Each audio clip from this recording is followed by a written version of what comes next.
Alhamdulillahilladzi hadana lihada wa ma kunna linahtadiya laula an hadana Allah. Wassalatu wassalam ala sayyidina Muhammad wa ala alihi wa ashabihi wa man tamassaka bisunnatihi ila yaumiddin.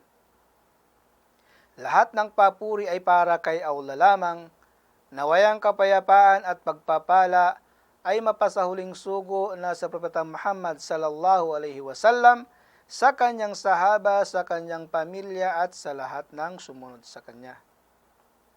Ano ang nararapat gawin para sa isang taong, para sa isang lalaki na bumisita sa libingan ng tao? Kabilang sa asal nito ay ang nabanggit sa hadis ng Propeta Muhammad sallallahu alaihi wasallam, la an yajlisa ahadukum ala jamratin fatuhrika thiyabahu hatta takhlusa ila jildihi khairun lahu min an yajlisa ala qabrin.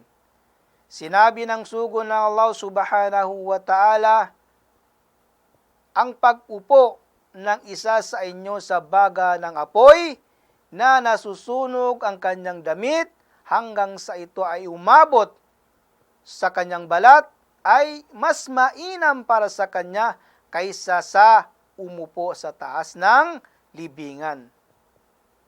Kaya mga mahal na kapatid sa pananampalatayang Islam, iwasan natin ang pagtapak o apakan ang libingan ng tao sa taas ng libingan ng tao o sumandal sa gilid nito o ang paglakad sa taas ng libingan ng tao dahil ito ay ipinagbabawal ng Propeta Muhammad sallallahu alaihi wasallam.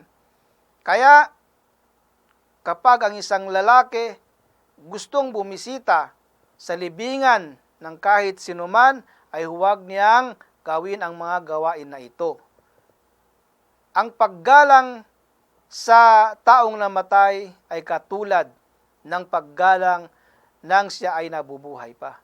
Kaya mga mahal na kapatid sa pananampalatayang Islam, respetuhin natin ang taong namatay katulad ng pagrespeto nang siya ay nabubuhay pa.